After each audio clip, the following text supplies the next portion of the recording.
Everyone, welcome to my channel. तो हमने जैसा कि ख़त्म किया था वर्ण विचार का यहाँ तक इसके पिछले वाले वीडियो में, अभी हम स्टार्ट करेंगे इसके आगे का। तो देखिए यहाँ पे हमने क्या किया था, मात्राएं, वोवेल साइन। मात्रा का अर्थ है व्यंजन के बाद आने वाला स्वर। विभिन्न स्वरों की मात्राएं इस प्रकार हैं। अब हम देखेंगे स्वर की मात्राएं। जैसे कि स्वर क्या होता है, आ, छोटी, बड़ी, छोटा ऊ, बड़ा ऊ, री, ए ओ। और मात्रा होता है आपका आ की मात्रा। अ में कोई मात्रा नहीं होता, वो बिना मात्रा का होता है। आ की मात्रा होती है, ई की होती है, बड़ी, छोटी, छोटा ऊ, बड़ा ऊ, री, ए ओ। ये होते ही मात्रा हैं जो जिसको हम क के साथ लगा के, क या ख सारे व्यंजन के साथ लगा के कंप्लीट करते हैं इन मात्राओं को। तो उसे हम 12 खड़ी भी कहते हैं। सुना होगा आपने, नहीं सुना होगा तो मेरा वीडियो बना हुआ है 12 खड़ी वाले का, आप देख सकते हैं। अगर किसी को नहीं मिले तो आप कमेंट करना, मैं आपके उसमें इसका लिंक डाल दूँगी 12 खड़ी का, तो आप वो वीडियो फुल देख सकते हैं।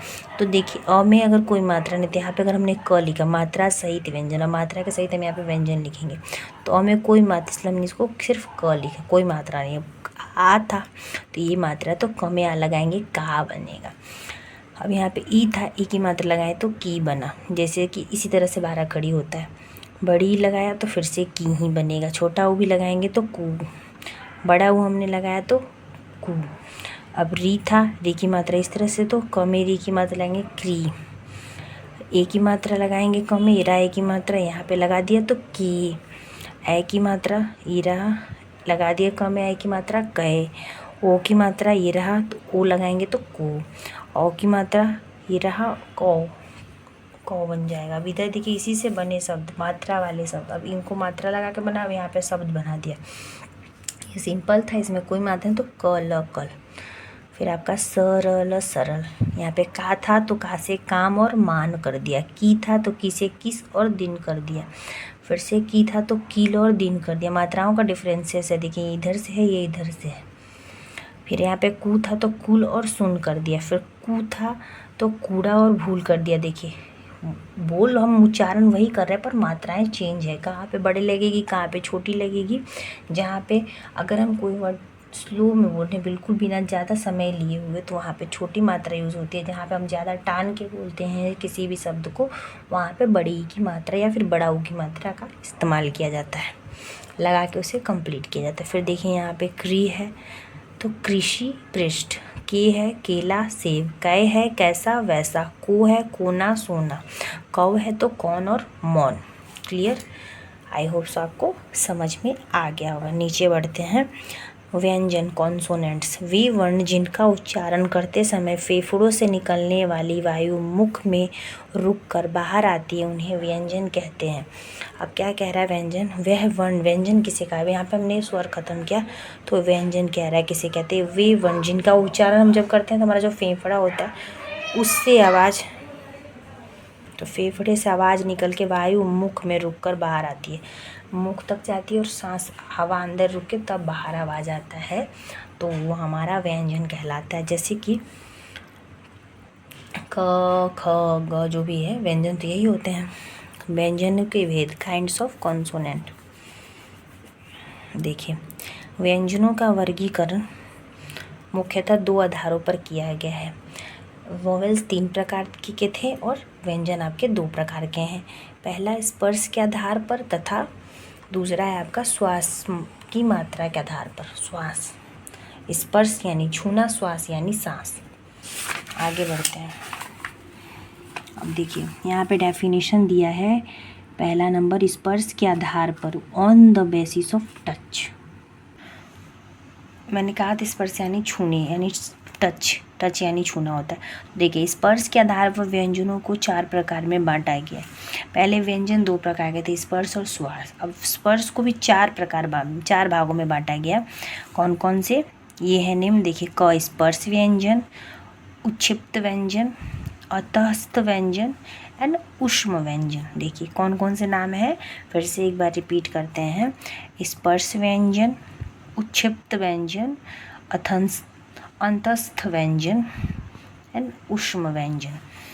पहला देखिए, अब इसका स्पर्श व्यंजन का पहला देखिए, स्पर्श व्यंजन, इसको म्यूट्स बोलते हैं। जिन व्यंजनों का उच्चारण करते समय वायु कंठ, दांत, मूर्धा, तालु अथवा होठ का स्पर्श करके मुख के बाहर आती है, उन्हें स्पर्श व्यंजन कहते हैं।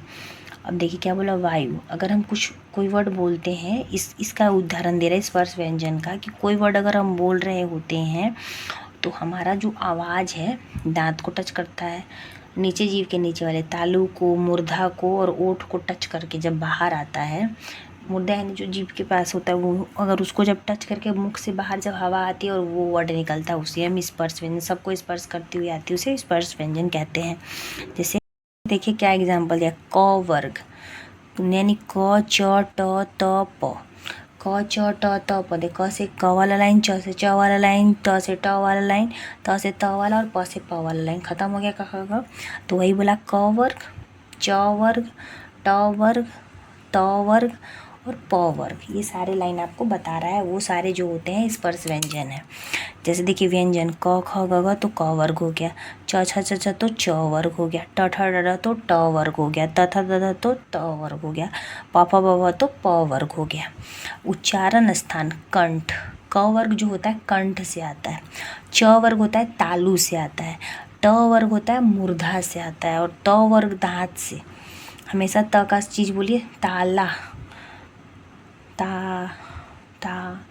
ताली, दांत पे असर पड़ता है। प वर्ग ओठ, अगर हम बोलते हैं पापा, हाँ देखिए हमारा ओठ हिलता है जब आप प का उच्चारण करते हैं। क से जब हम बोलते हैं का तो हमारे कंठ पे प्रभाव पड़ता है। जब हम चाचा, नाना तो तालू पे प्रभाव, चाचा, चांदी तो हमारे तालू पे प्रभाव पड़ता है। ट से टमाटर तो हमारा तालू पे, मूर्धा जो होता है उस पर पड़ता है। देखिए आप एक बार प्रैक्टिस करके देखिएगा।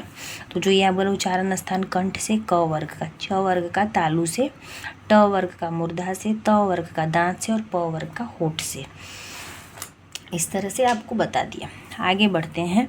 उसका सेकंड है ख नंबर, उच्छिप्त व्यंजन यानी एस्पिरेटेड। ड और ढ को भी व्यंजनों में सम्मिलित किया जाता है। ये दोनों स्पर्श व्यंजन हैं। इनका उच्चारण स्थान ड और ढ के समान मूर्धा है, यानी कि ये जो है स्पर्श व्यंजन है और यह सम्मिलित किया गया व्यंजन में। और ये स्पर्श व्यंजन की तरह ही ये जब हम वर्ड बोलते हैं ना तो हमारा मूर्धा पे असर पड़ता है। फिर है ग नंबर, अंतस्थ व्यंजन यानी सेमी वॉवेल्स। वॉवेल्स नहीं होगा, कॉन्सोनेंट होगा, गलती प्रिंट हो गया, सेमी कॉन्सोनेंट होगा। य, र, ल, व अंतस्थ व्यंजन है। इनका उच्चारण स्वरों और व्यंजनों के मध्य का है। इनका उच्चारण जिह्वा, तालु, दांत और होठों के स्पर्श से होता है। यानी कि जब हम अंतस्थ व्यंजन का क्या एग्जाम्पल है, य, र, ल, व जो है वो अंतस्थ व्यंजन है। जब हम इनका उच्चारण करते हैं तो हमारा जीभ, तालु और दांत और होठ का स्पर्श होता है, परंतु यह स्पर्श पूरा नहीं होता। अंतस्थ दो शब्दों से मिलकर बना है, अंतः जिनका अर्थ है बीच में और स्थ जिसका अर्थ है स्थित होना। य व को अधर्ध स्वर भी कहा जाता है। अर्ध स्वर, अधर्ध नहीं है, अर्ध स्वर भी कहा जाता है, यानी आधा। देखिए कह रहा है कि जब हम इनका ये दो शब्दों से अंत यानी कि जिसका अर्थ है अतः, अतःस्थ बोला गया है तो जिसका कोई अर्थ हो, और बीच में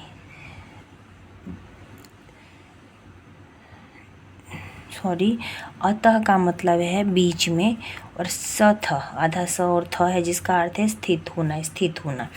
तो य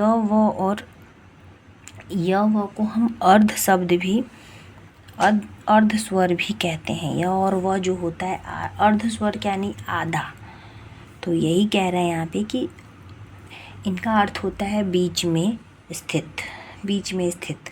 यानी कोई भी अगर आप वर्ड लिख रहे हो जिसके बीच में लिखा, इसलिए इसे अर्ध स्वर भी कहा जाता है।